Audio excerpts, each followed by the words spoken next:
जय मसीह। आज 16 सेप्टेम्बर 2019 तदनुसार 30 भदौ 2076 सोमबार। आज हामी माथिल्लो कथाबाट हेर्नेछौँ। आजको शीर्षक छ शान्तिको उपहार। आज हामी परमेश्वरको वचन भजन सङ्ग्रह 16को 5 देखि 11 सम्म पाठ गर्नेछौँ। परम प्रभु, तपाईँले मेरो हिस्सा र कचौरा छुट्याइदिनु भएको छ। तपाईँले मेरो भाग सुरक्षित राखिदिनु भएको छ। सिमानाका रेखाहरू मेरो निम्ति रमणीय स्थानमा परेका छन्। साँच्चै मैले आनन्दमय पैतृक सम्पत्ति पाएको छु। मलाई सल्लाह दिनुहुने परमप्रभुको प्रशंसा म गर्नेछु। मेरो हृदयले राति पनि मलाई अर्थी दिन्छ। मैले परमप्रभुलाई सधैँ मेरो सामुन्ने राखेको छु। उहाँ मेरो दाहिने हाततर्फ हुनुहुन्छ। यसकारण म डग्ने छैन। यसकारण मेरो हृदय आनन्दित छ अनि मेरो जिब्रो हर्षित हुन्छ। मेरो शरीर पनि सुरक्षित रहन्छ, किनभने तपाईँले मेरो प्राणलाई च्यानमा छोड्नुहुने छैन, न त तपाईँले आफ्नो पवित्र जनको शरीर कुहुन दिनुहुनेछ। तपाईँले मलाई जीवनको मार्ग बताउनु भएको छ।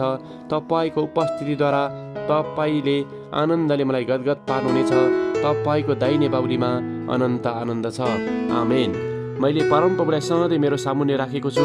उहाँ मेरो दाहिने हाततर्फ हुनुहुन्छ। यसकारण म डग्ने छैन। भजन 16को 8 देखि 9। लेखिका आफ्नो अनुभवलाई यहाँ यसरी वर्णन गर्नुहुन्छ। जब म 7 वर्षकी थिएँ, मेरो जीवनमा अचानक सदाको लागि एउटा ठुलो परिवर्तन आयो।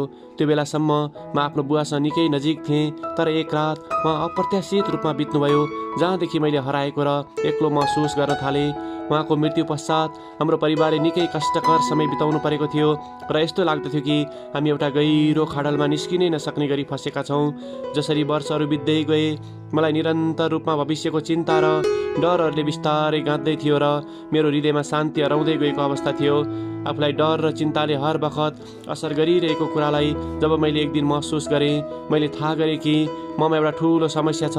एक रात जब म एकदमै भयभीत र टुक्रिएको महसुस गरिरहेकी थिएँ, मैले परमेश्वरलाई मार्ग निर्देशनको निम्ति पुकारा गर्दै बाइबल पाठ गर्न थालेँ। सायद उहाँको अनुग्रह हुनुपर्दछ। मैले तुरुन्तै भजन सङ्ग्रह 16लाई पल्टाउन पुगेँ।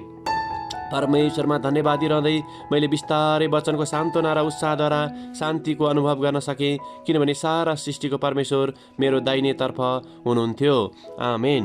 आजको विचार, हाम्रो हृदयमा शान्ति भर्नको निम्ति परमेश्वरले हामीलाई उहाँको वचन दिनुभएको छ। प्रार्थना। स्वर्गीय पिता, तपाईँको वचन अध्ययन गर्दा हामीमा तपाईँको प्रेम र शान्ति भर्नुभएको निम्ति धन्यवाद। तपाईँलाई विश्वास गर्ने कुरामा हामी कहिले पनि थकित नहौँ। येशूको नाउँमा आमेन। आजको लेखिका लिडिया मास्टर्स, टेक्सास, अमेरिका। आजको प्रार्थनाको विषय बालबालिकाहरू जसले आफ्ना अभिभावक गुमाएका छन्।